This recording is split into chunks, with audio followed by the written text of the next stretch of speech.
তোমাদের এটা একটা ছোট্ট গল্প বলবো, এর জন্য এটা আমাকে বলতে বলেছিল। একটা মেয়ে ক্লাস 10-এ পড়ে। প্রথম যখন ও মানে সেরকম বাইরের কোথাও উঠে পড়তে যেত না, তো যাই হোক ওর ফ্যামিলিতে রাজি করিয়ে ওটা পড়তে যেতে পাঠানো হয় বাইরে। মানে বাইরে বলতে কি, ও যখন পড়তো তখন ওর মানে বাড়ির কাছেই পড়তো, তো যাই হোক ও একটা দূরে পড়তে গেল। তো তখন পড়তে গিয়ে ওখানে ওর একজনের সাথে পরিচয় হলো, মানে একটা ছেলের সাথে। কিন্তু পড়াশোনা খুব ভালো ছিল মেয়েটা, ছেলেটার সাথে পরিচয় হলো কিন্তু মানে জাস্ট বন্ধু হিসেবে তখন পরিচয় হলো। মেয়েটা পড়াশোনা খুব ভালো ছিল, আর ছেলেটাও মোটামুটি পড়াশোনা ভালো ছিল, আর ছেলেটা প্রচণ্ড ইয়ার্কি আড্ডা মারতো। তো মেয়েটা যেন পড়াশোনা করতো, মেয়েটার নাম ছিল অপ্সরা, আর ছেলেটার নাম ছিল সুদীপ। তোরা দুজন ভালো পড়াশোনা করতো। তো সবথেকে বেশি ভালো পড়াশোনা ছিল অপ্সরা। অপ্সরা সবসময় সুদীপকে হেল্প করতো পড়াশোনায়। স্যার যেহেতু ওরা আবার একটা স্কুলেই পড়তো, কারণ ওদের স্কুলটা ছেলে মেয়ে ছিল, একসাথে পড়তো। তো মেয়েটা পড়তো 9-এ, ছেলেটাও পড়তো 9-এ, একসাথেই বসতো, একসাথে পড়তো। তো একদিন হঠাৎ মেয়েটা ওর মানে ব্যাচে একটা সিনিয়র দিদিকে বললো, মানে সিনিয়র দিদিটা টেনে পড়ে, তো তাকে বললো যে এরকম আমার সুদীপকে ভালো লাগে জানো তো দিদি, কিন্তু তো বলতে পারি না।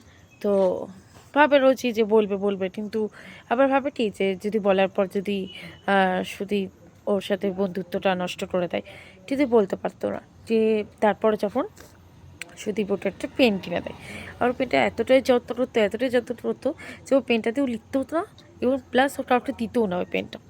তো একদিন হঠাৎ সুদীপ ওকে বলে যে তুমি ফোন ইউজ করো বা ফোন ব্যবহার করো, তাহলে তোমার সাথে একটু পড়াশোনার বিষয়ে কথা বলতো। অ্যাকচুয়ালি মেয়েটাও বুঝতে পারতো না, যে অপ্সরাও বুঝতে পারতো না যে আদৌ কি সুদীপ তাকে পছন্দ করে নাকি এমনি জাস্ট পড়াশোনার জন্য কথা বলছে। কিন্তু সুদীপকে দেখেও ওই সিনিয়র দিদিটা বুঝতো যে না, ওই মেয়েটাকে পছন্দ করে।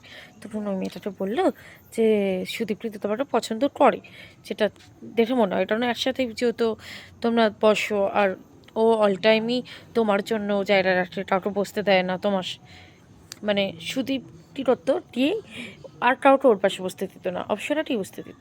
তো সেটা বললো, তুই বললে ঠিক আছে, তুই ওরা রাতের গল্প করতো, প্রতিদিন রাতে গল্প করতো, ভালো কথা। কিন্তু সেরকম গল্প করতো না যে মানে নিজের কোনো পার্সোনালি ফোন ছিল না, মায়ের ফোন থেকে রাতে বলতো। তো হঠাৎ একদিন মেয়েটা হচ্ছে ফোন কেনে, আর তারপর থেকেই ছেলেটাও আর ওকে খুব একটা পাত্তা দিত না, মানে কথাও বলতো না, পাত্তা দিত না। আর ব্যাচে নতুন একটা মেয়ে আসে, তখন ওই নতুন মেয়েটা আসার পর সুদীপ সবসময় ওই নতুন মেয়েটার সাথেই বসতো। নতুন মেয়েটার নাম ছিল অপর্ণা। তো অপর্ণার সাথেই বসতো। আর তখন আস্তে আস্তে ওই অপসরাতে দেখা যেত যে ও পড়াশোনায় দিনে দিনে কমতে থাকে। মানে ও যেহেতু পড়াশোনা খুবই ভালো ছিল, স্কুলেও আর সেরকমভাবে পড়াশোনা করতো না, আর প্রাইভেট ব্যাচেও পড়াশোনা করতো না, অল টাইম ডিপ্রেশনে থাকতো, অল টাইম মন খারাপ থাকতো। কিন্তু কখনোই সুদীপকে মানে বলতেও পারতো না, সত্যি বসতেও আর বসতো না, ওর জন্য জায়গাও রাখতো না। ওকে ডাকলেও কথা বলতো না, রাতে ফোন করলেও ফোনে পেতো না, অল টাইম বিচি পেতো।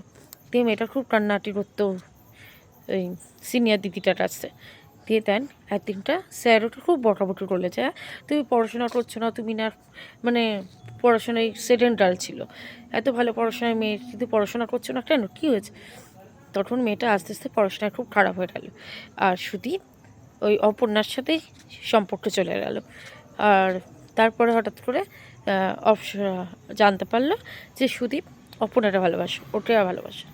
দেন তারপর ও আস্তে আস্তে পড়াশোনাটাও ছেড়ে দিল, দিয়ে লাস্টে ওই ব্যাচে আর পড়তো না, ও ছেড়ে দিল, খুব কান্নাটাটিও করতো। দিয়ে ওদের আর ওর মধ্যেই সম্পর্ক ছিল না। তো এটাই বলবো, তারপরে ওদের সাথে আজ রজতও ছিল না। তো এই গল্পটাও আমাকে বলতে বলেছিল, তাই তোমাদেরকে বললাম, কেমন লেগেছে একটু বললো। আর এটাই বলবো যে যেটা সুদীপ ওর সাথে করেছিল সেটা ঠিক করেনি।